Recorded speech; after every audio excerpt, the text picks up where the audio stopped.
Shalom jemaat yang dikasihi oleh Tuhan. Puji Tuhan, hari ini kita dapat berjumpa kembali. Saya berdoa kiranya seluruh jemaat di dalam keadaan yang baik saja, di dalam pemeliharaan Tuhan yang sempurna. Mari kita menyatakan syukur kita kepada Tuhan atas kasih setianya yang memelihara hidup kita. Secara khusus di dalam masa pandemi corona ini, kita tetap di dalam keadaan yang baik. Melalui ibadah pada pagi hari ini, mari kita menaikkan puji hormat kita kepada Tuhan. Kiranya hati kita saat ini terarah pada Tuhan untuk mendengar dan merespon panggilan dari Tuhan. Nyanyikanlah nyanyian baru bagi Tuhan. Menyanyilah bagi Tuhan, hai segenap bumi. Menyanyilah bagi Tuhan, pujilah namanya. Sujudlah menyembah kepada Tuhan dengan berhiaskan kekudusan. Gemetarlah di hadapannya, hai segenap bumi. Mari kita menenangkan, meneduhkan hati dan pikiran kita sejenak.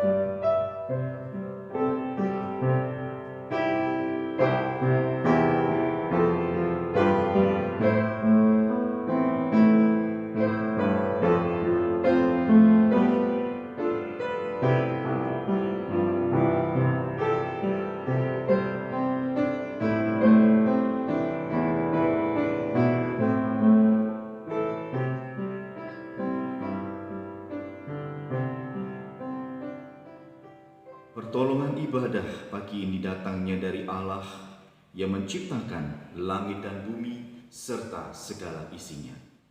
Kasih karunia dan damai sejahtera dari Allah Tritunggal menyertai saudara sekalian. Mari kita mengagungkan Allah kita, Allah memberi berkat, Allah yang tertinggi, Allah yang mulia.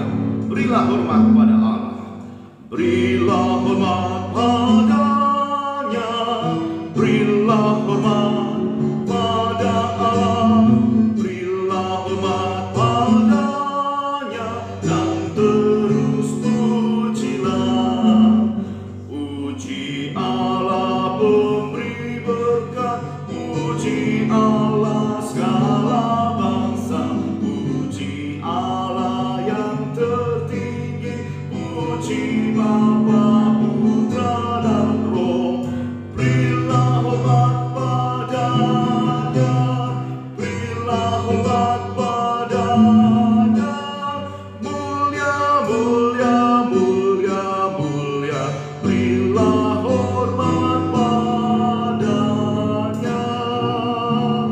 Mulia, mulia, mulia, mulia. Berilah hormat padanya. Berilah hormat. Berilah hormat padanya, berilah hormat pada Allah, berilah hormat padanya, dan terus pujilah. Puji Allah pemberi berkat, puji Allah segala bangsa, puji Allah yang tertinggi, puji Bapa, Putra dan Roh. Berilah hormat padanya, berilah hormat padanya. Mulia, mulia, mulia, mulia. Berilah hormat padanya. Mulia, mulia, mulia, mulia. Berilah hormat padanya.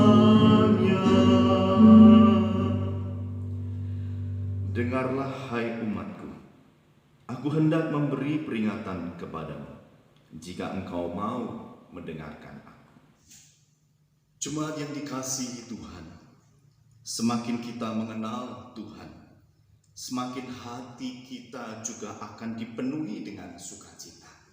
Dan mulut kita pun akan dipenuhi dengan puji-pujian akan kasih Tuhan. Sebagai orang yang telah mengenal Kristus dan dikenal oleh Kristus, maka biarlah kita selalu menyanyikan tentang kasih Tuhan, menyanyi tentang kebaikan Tuhan, tentang kesetiaan Tuhan, tentang anugerahnya Tuhan yang kekal itu. Ku bernyanyi tentang Yesus.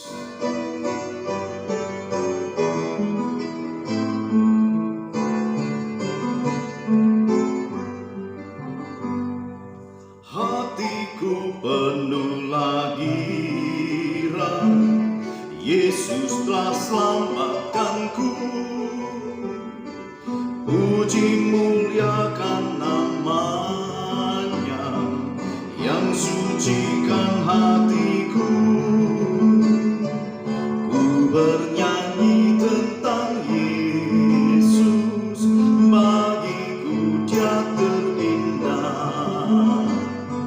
Ialah Tuhan penebusku, mati untuk daku. Di antara manusia, Dialah yang terindah. Segala rahmat anugerah, semua pemberiannya. Ku bernyanyi tentang Yesus, bagiku Dia terindah. Ialah Tuhan penebusku, mati untuk daku.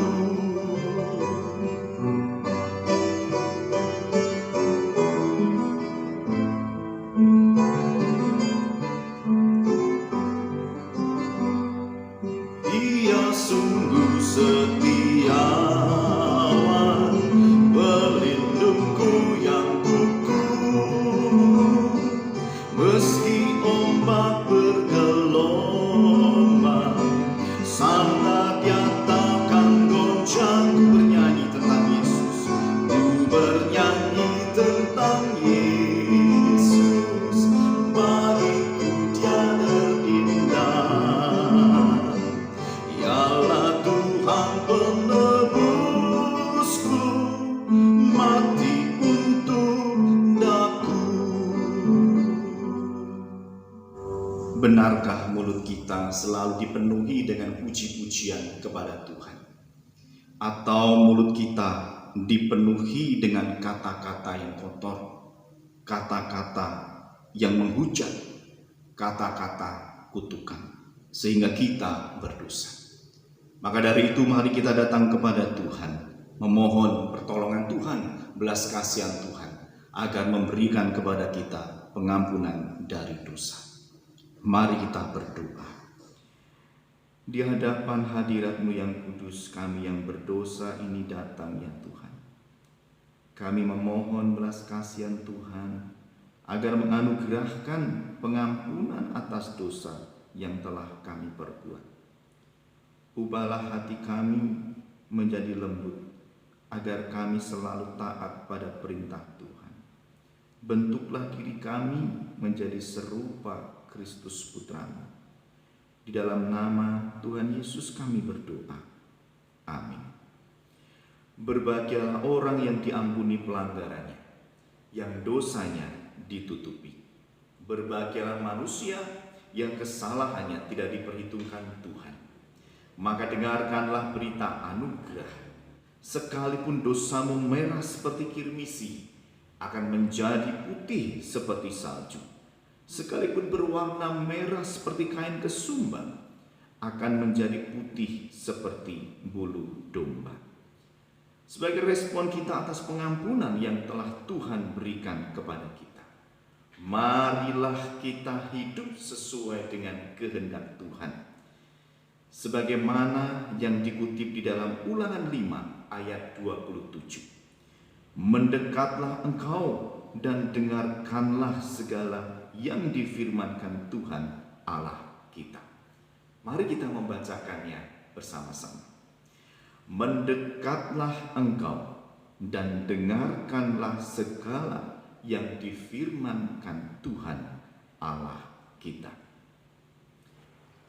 Pengampunan atas dosa yang telah kita terima, hendaknya kita responi dengan benar, yaitu hidup untuk menyenangkan hati Tuhan.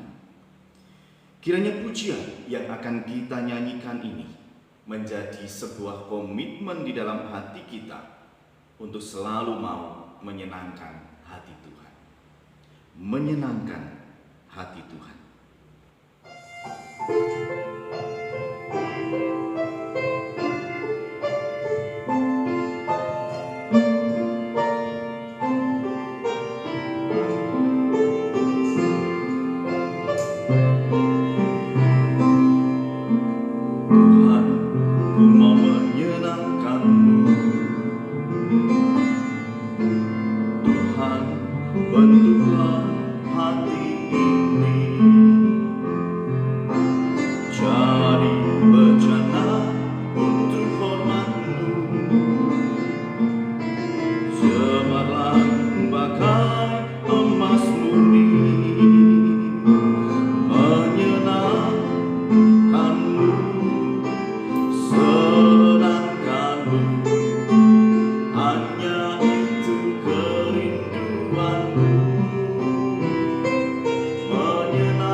Dan hal ini juga dapat kita ungkapkan melalui pengakuan iman kita. Demikianlah kita mengikrarkannya. Aku percaya kepada Allah, Bapa yang Maha Kuasa, Khalik langit dan bumi. Aku percaya kepada Yesus Kristus, anaknya yang tunggal Tuhan kita, yang dikandung dari Roh Kudus, lahir dari anak darah Maria, yang menderita sengsara di bawah pemerintahan Pontius Pilatus, disalibkan, mati dan dikuburkan, turun ke dalam kerajaan maut. Pada hari yang ketiga, bangkit pula dari antara orang mati, naik ke surga, duduk di sebelah kanan Allah Bapa yang Maha Kuasa. Dan dari sana ia akan datang untuk menghakimi orang yang hidup dan yang mati. Aku percaya pada Roh Kudus, gereja yang kudus dan am, persekutuan orang kudus, pengampunan dosa, kebangkitan tubuh, dan hidup yang kekal. Amin. Jemaat yang dikasihi oleh Tuhan, adakah hati kita saat ini dipenuhi dengan rasa rindu akan Tuhan? Pemazmur menggambarkan seperti rusa yang haus merindukan aliran sungai. Demikianlah seharusnya hati kita juga rindu akan Tuhan, haus akan firman Tuhan.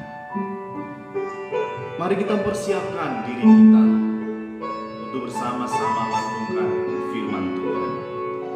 Kiranya hati kita dipenuhi rasa haus akan Tuhan, haus akan firman Tuhan.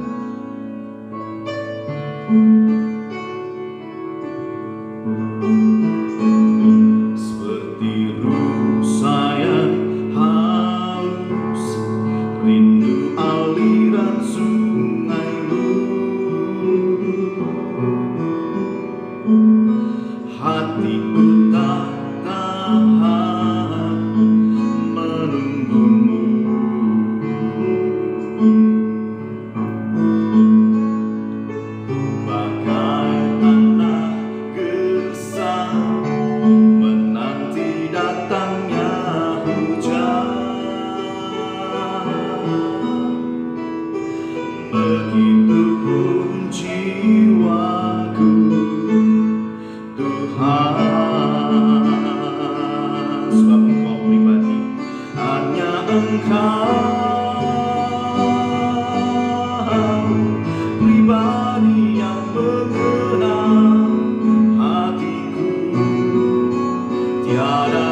datangnya hujan, begitupun jiwaku Tuhan, sebab hanya Engkau pribadi mengenal hati, hanya Engkau pribadi yang mengenal hatiku. Tiada yang tersembunyi bagimu, seluruh isi hatiku Kau tahu, dan bawaku untuk lebih dekat lagi padamu, tinggal dalam indahnya dekapan kasih-Mu. Hanya Engkau pribadi yang mengenal hatiku, tiada yang tersembunyi bagimu, seluruh isi hatiku Kau tahu, dan bawaku untuk lebih dekat lagi padamu, tinggal dalam indahnya dekapan kasih-Mu.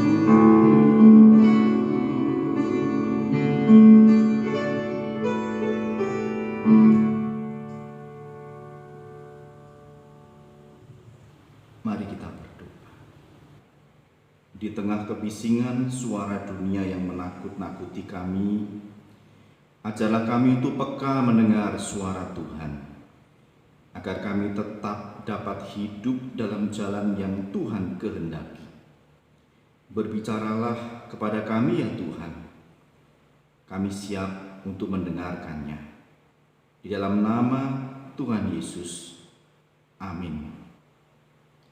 Jemaat yang dikasihi oleh Tuhan, pada pagi hari ini kita akan bersama-sama merenungkan bagian firman Tuhan di dalam Injil Lukas 24 ayat 13 sampai dengan ayatnya yang ke-35.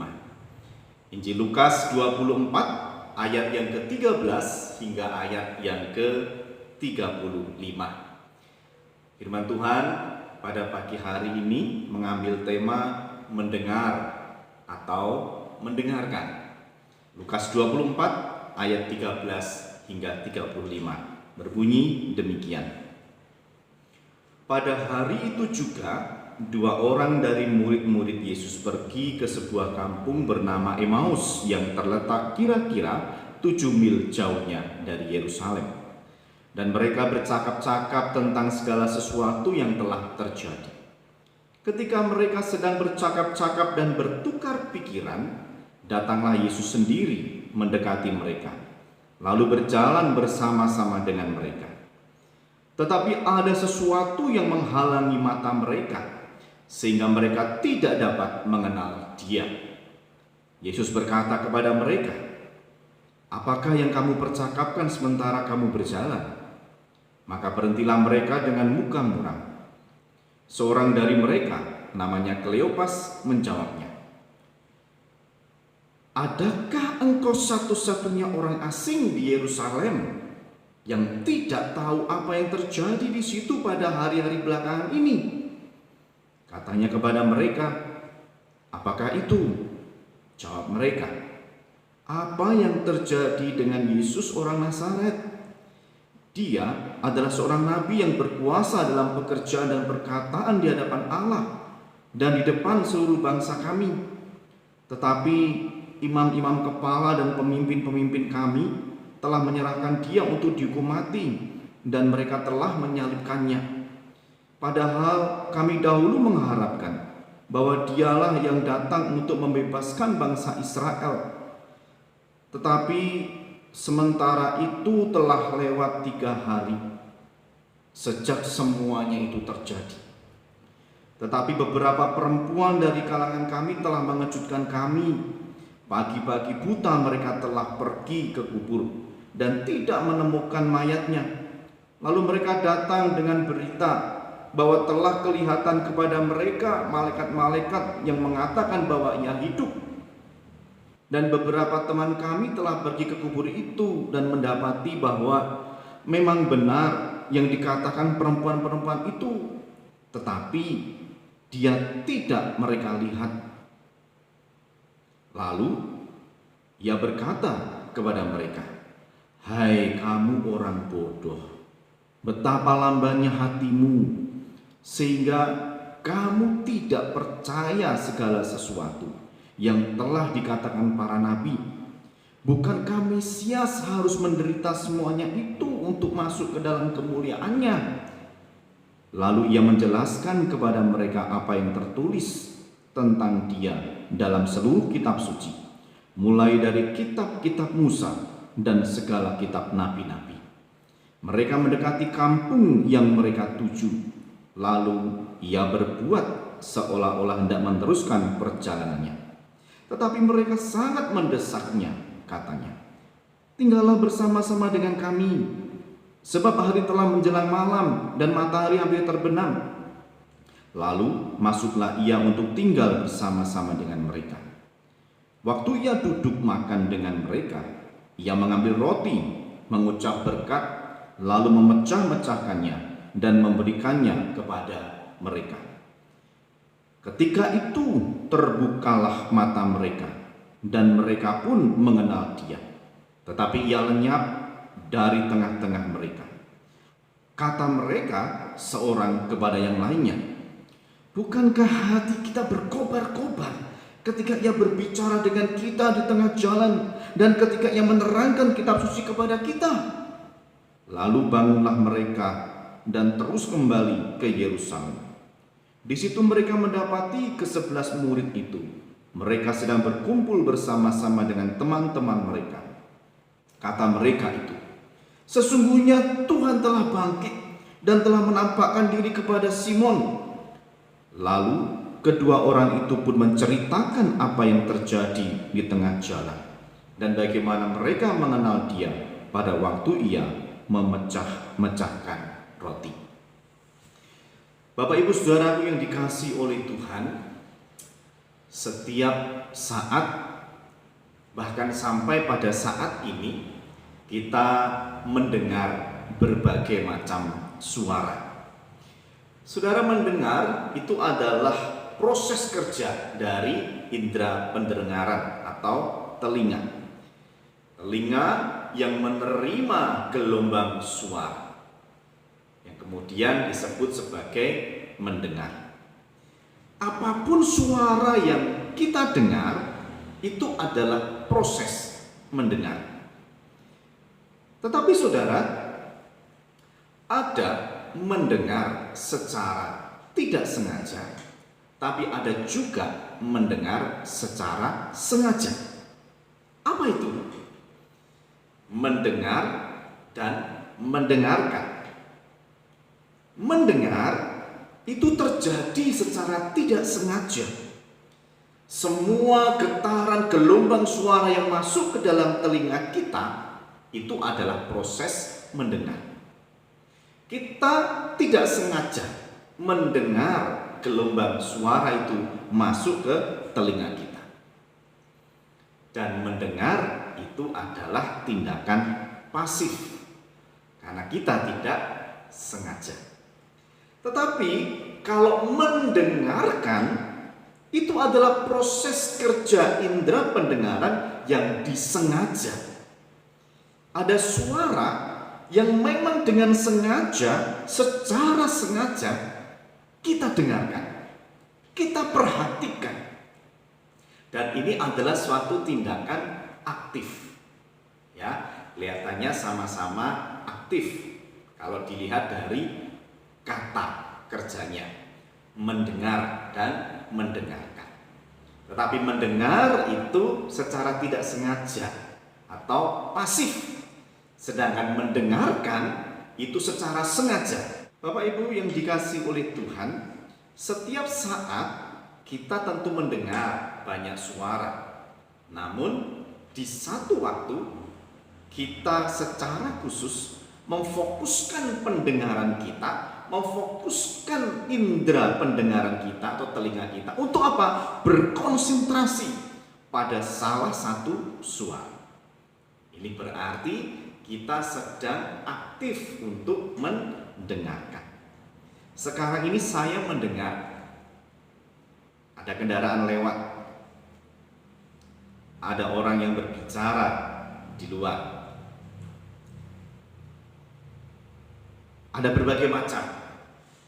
Tetapi saudara, saat kita tadi bernyanyi, mungkin suara-suara tadi itu ada. Tetapi kalau saya tidak memfokuskan diri untuk mendengar suara musik yang dimainkan itu, maka saya tidak bisa bernyanyi dengan benar. Maka sekalipun di luar sana itu ada begitu banyak suara, tapi karena saya berkonsentrasi mendengarkan suara alunan musik piano, maka saya bisa bernyanyi dengan benar. Itu berarti saya sedang mendengarkan suara piano, sekalipun ada begitu banyak suara di luar sana.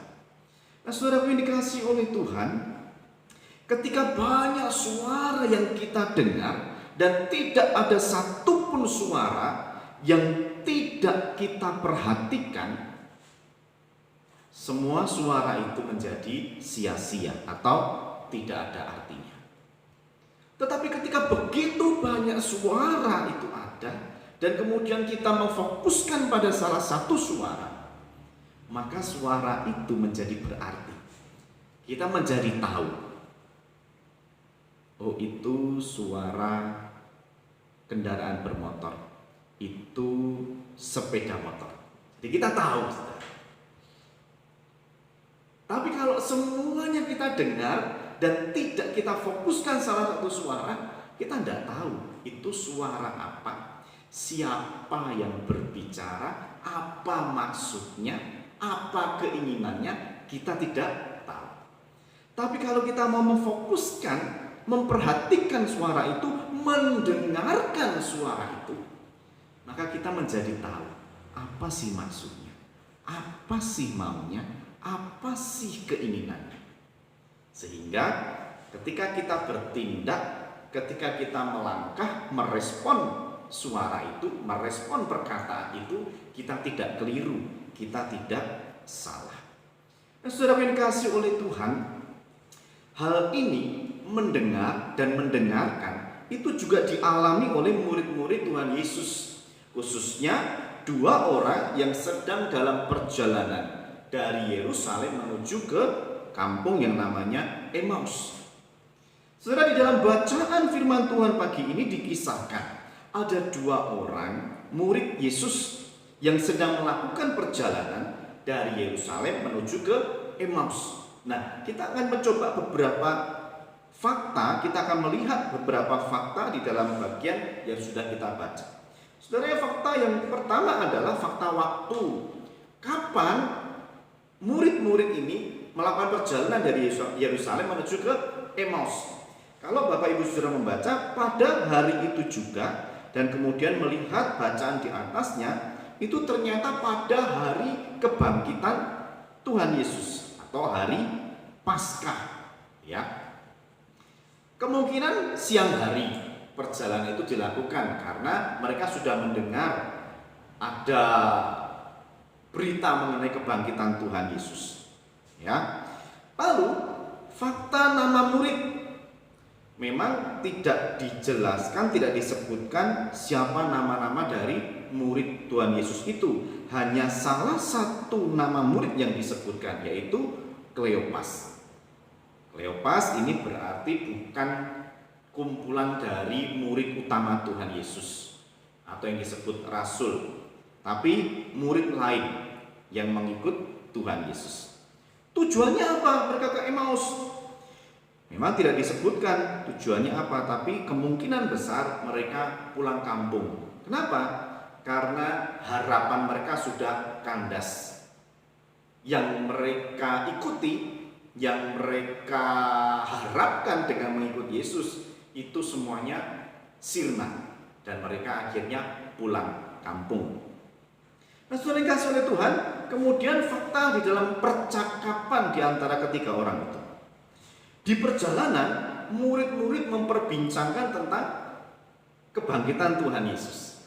Ya, entah mungkin juga tentang penangkapannya, tentang penyalipannya, tapi mungkin lebih besar membicarakan tentang kebangkitan Tuhan Yesus. Nah, dengan sengaja Yesus nyamperin mereka.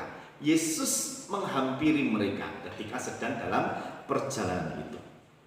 Kemudian murid-murid tidak tahu dan tidak mengenal kalau yang sedang nyamperin mereka itu adalah Tuhan Yesus, karena memang Tuhan Yesus menutup mata mereka sehingga tidak mengenali siapa yang sedang berbicara dengan mereka.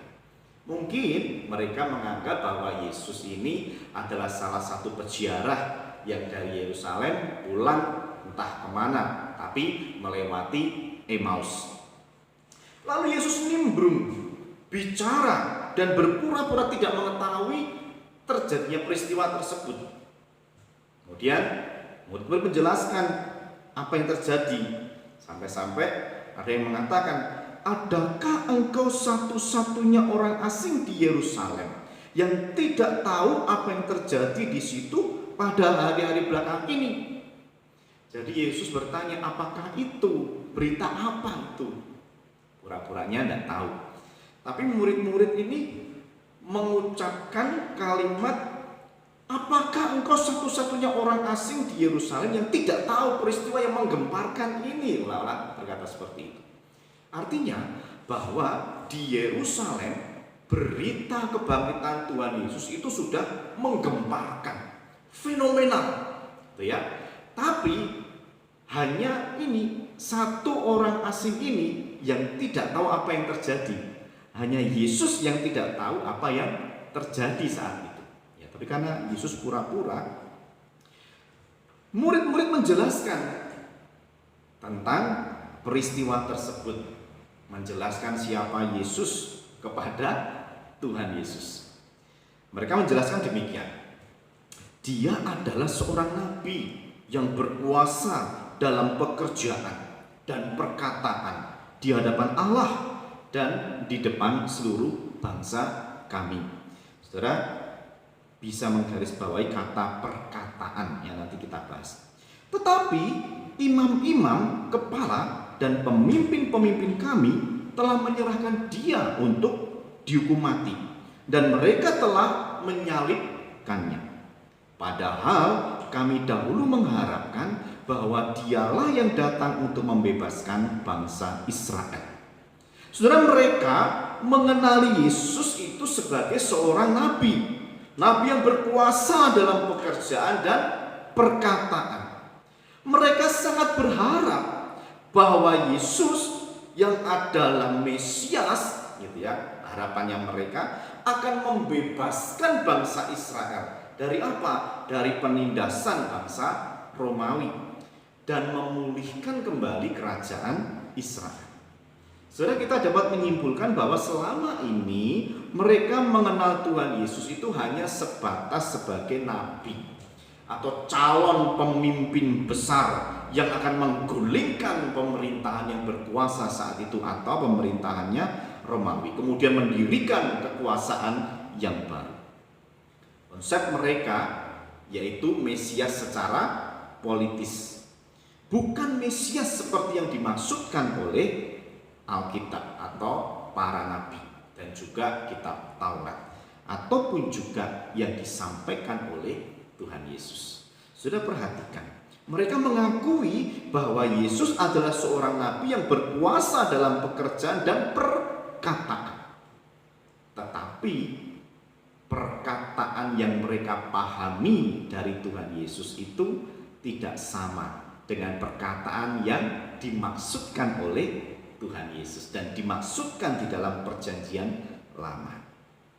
Kemudian Yesus merespon, hai kamu orang bodoh, betapa lambannya hatimu, sehingga kamu tidak percaya segala sesuatu yang telah dikatakan para nabi. Bukankah Mesias harus menderita semuanya itu untuk masuk di dalam kemuliaannya? Saudara, Yesus mencoba untuk mengingatkan kembali, mengingatkan lagi apa perkataan para nabi, apa perkataannya pada saat itu sebelum Yesus meninggal. Kali pertama Yesus menjelaskan tentang dirinya, Bapak Ibu Saudara ya, mereka hanya sekedar mendengar. Mungkin karena suara yang lain lebih keras, lebih kuat, atau lebih enak untuk dinikmati daripada mendengarkan suara Tuhan Yesus, mereka lebih suka mendengar suara yang lainnya. Sekalipun Tuhan Yesus memperkatakan firman Tuhan setiap waktu. Dahulu murid-murid hanya sekedar mendengar, karena yang penting bagi mereka adalah memperoleh satu dunia yang baru, memperoleh kekuasaan, memperoleh kemegahan yang nantinya akan mereka terima dari Yesus ketika Yesus menggulingkan pemerintahan Romawi, ketika Yesus mendirikan kekuasaan yang baru. Nah, saudara yang dikasihi oleh Tuhan, saat berada di penginapan, waktu Yesus duduk makan bersama dengan mereka, mengambil roti, kemudian mengucap berkat, lalu memecah-mecahkannya dan memberikannya kepada murid-murid. Baru saat itu murid-murid sadar bahwa orang itu adalah Tuhan Yesus.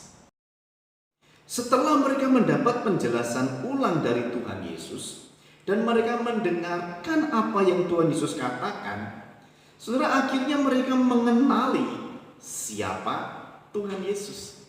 Saudara, perhatikan perbedaannya. Mereka dulu pernah mendengar penjelasan seperti ini persis, tapi mereka tidak memahaminya. Ketika Tuhan Yesus kembali menjelaskannya, mereka memahaminya. Bahkan apa? Hati mereka berkobar-kobar mendengarkan penjelasan dari Tuhan Yesus. Saudara, sebenarnya saat mereka berjalan bertiga itu, sekalipun perjalanan mereka itu dipenuhi dengan berbagai macam suara-suara, tetapi dua murid ini memfokuskan pendengaran mereka untuk mendengarkan perkataan dari Tuhan Yesus. Akhirnya mereka paham apa yang pernah dikatakan oleh Tuhan Yesus sebelumnya, dan paham apa yang diajarkan oleh para ahli Taurat di dalam kitab suci sebelumnya. Dan akhirnya mereka menyadari bahwa orang yang baru berada di hadapan mereka itu adalah Tuhan Yesus. Saudara, sepertinya sebagian besar murid Tuhan Yesus itu hanya sebatas mendengar pengajaran dari Tuhan Yesus, tetapi tidak mendengarkan atau memperhatikan dengan sungguh-sungguh setiap perkataannya. Saat Yesus, guru mereka, akhirnya ditangkap dan disalibkan, mereka sedih, mereka kecewa, mereka takut. Dan saat Tuhan Yesus itu bangkit, mereka justru bertambah bingung. Apa yang pernah Tuhan Yesus sampaikan kepada mereka, nubuatan tentang dirinya, itu tidak ada yang tersimpan di dalam hati. Seolah-olah masuk dari telinga kanan, keluar telinga kiri. Masih mending ya, nyantor dikit. Mungkin masuk telinga kanan langsung keluar telinga kanan, atau masuk telinga kiri langsung keluar ke telinga kiri. Jadi tidak ada dampaknya sama sekali, tidak ada faedahnya sama sekali ketika mereka mendengar perkataan dari Tuhan Yesus.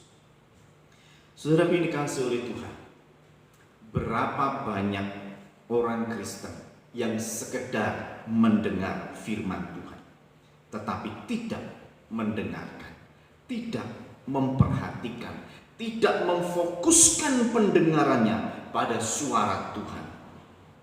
Kadang saya bertanya kepada jemaat di dalam ibadah ketika mau menyampaikan firman Tuhan, biasanya saya mengatakan, melanjutkan firman Tuhan pada minggu yang lalu, kita akan berbicara mengenai mendengarkan atau mendengar misalnya gitu ya.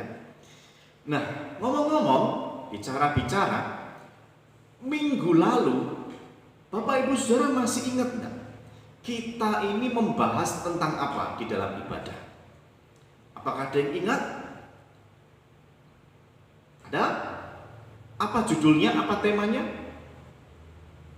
Wah, biasanya ada yang ingat, tapi lebih banyak yang tidak ingat. Betul atau benar? Saudara yang kasih oleh Tuhan, kalau temanya saja tidak ingat, apalagi isinya tidak ingat. Lalu pertanyaannya, waktu ibadah minggu lalu itu mendengar atau mendengarkan? Banyak orang Kristen itu yang lamban dalam pertumbuhan imannya, bahkan sama sekali tidak mengalami pertumbuhan iman. Sekalipun dia rajin pergi ke gereja, beribadah setiap hari minggunya. Lalu mengapa demikian? Karena banyak orang Kristen itu hanya sekedar mendengar firman Tuhan, tetapi tidak mendengarkan firman Tuhan, tidak memperhatikan firman Tuhan, tidak meresapi setiap perkataan-perkataan firman Tuhan yang disampaikan oleh hamba Tuhan. Akhirnya tidak tersimpan di dalam hati dan tidak menghasilkan buah karena mati firman tersebut di dalam hatinya. Saudara yang kasih oleh Tuhan, Roma 10 ayat 17 berkata demikian. Iman timbul dari pendengaran, dan pendengaran oleh firman Tuhan. Tetapi bagaimana iman dapat timbul jika sekedar mendengar tanpa mendengarkan, tanpa memperhatikan?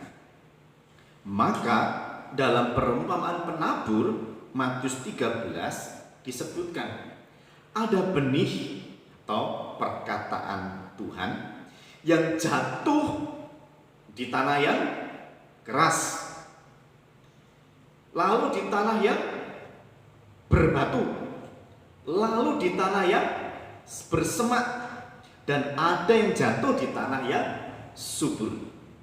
Saudara, semuanya mendengar perkataan Tuhan.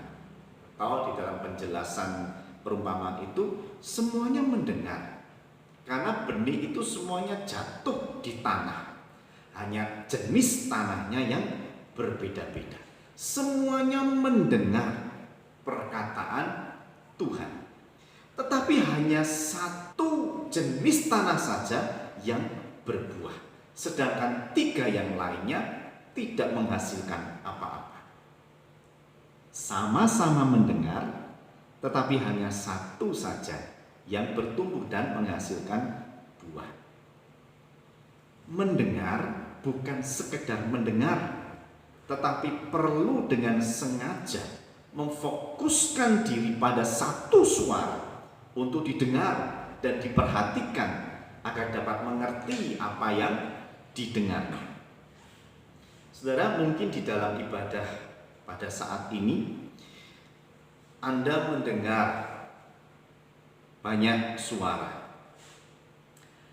Lalu ketika saya menyampaikan firman Tuhan ini, mungkin ada yang serius mendengar, mantuk-mantuk, ngangguk-ngangguk, tapi bablas ngangguknya sampai kepalanya jatuh karena ngantuk, bahkan sampai ngorok menikmati alunan suara yang saya sampaikan. Ada yang mendengarkan firman Tuhan saat ini, tapi menganggap, wah, ini pendetanya nyindir, ini pendetanya ngerasani saya. Gak usah dengar perkataan pendeta ini. Lebih baik saya ke belakang, lebih baik saya makan, lebih baik saya ngopi. Biarkan TV-nya tetap menyala.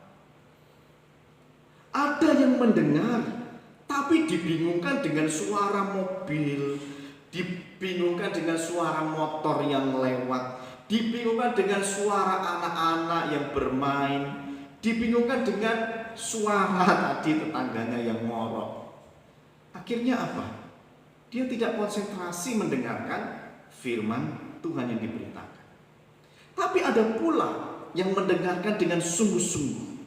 Dia tidak peduli ada suara masak, ada suara tukang, ada suara mobil, sepeda motor, ada suara anak-anak yang bermain.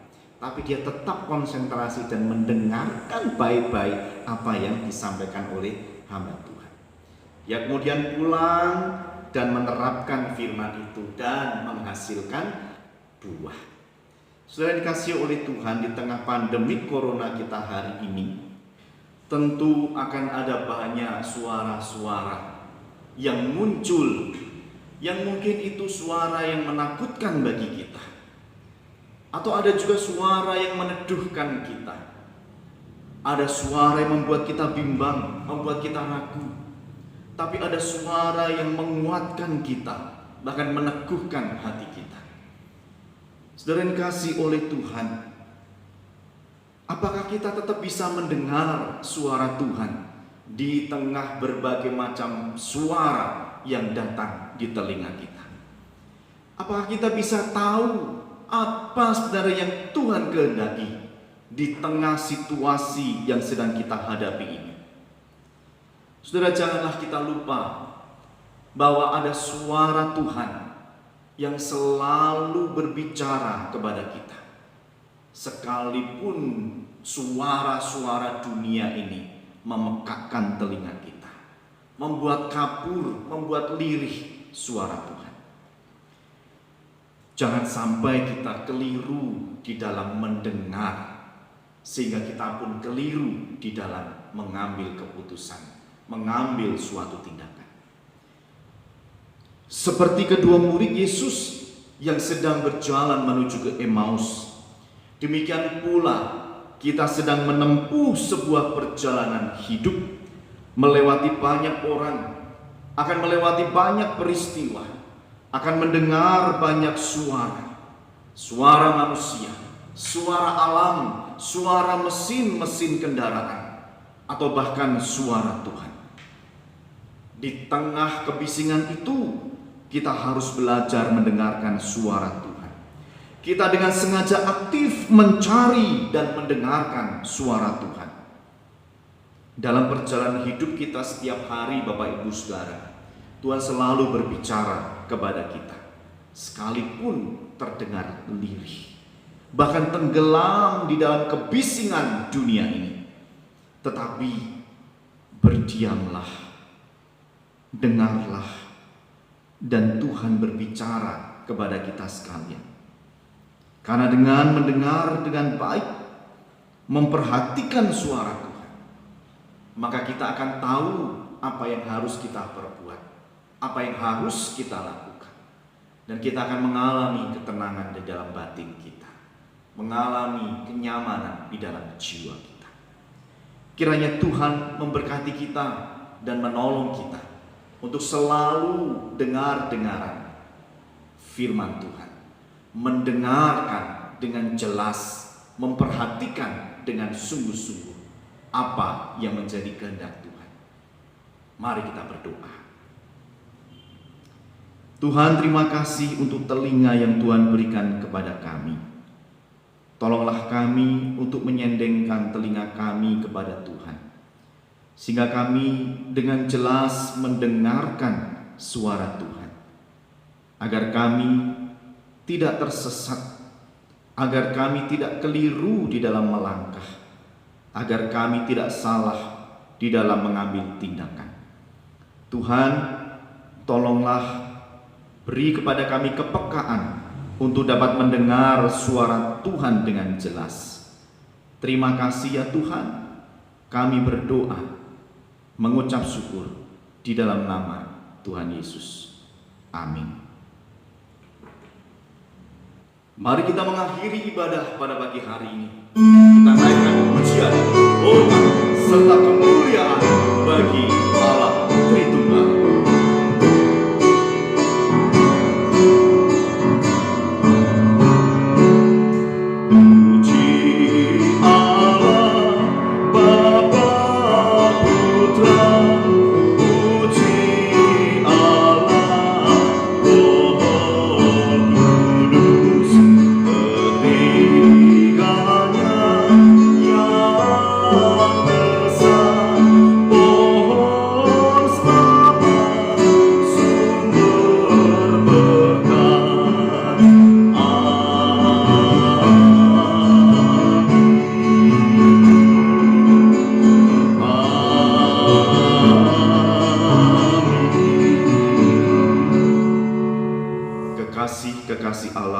teruslah menyendengkan telinga kepada Tuhan, agar kita dapat mendengar dengan jelas suara Tuhan, sehingga kita dapat mengerti serta melakukan kehendak Tuhan. Dan untuk mengerjakan semuanya itu, arahkanlah hati kepada Tuhan dan terimalah berkat-Nya. Damai sejahtera yang melampaui segala akal dari Allah Bapa kiranya memelihara hati dan pikiranmu dalam Kristus Yesus. Kiranya kekuatan serta penghiburan dari Allah Roh Kudus menaungimu selalu. Allah Bapa, Putra, dan Roh Kudus, Allah Tritunggal, memberkatimu selama-lamanya. Amin.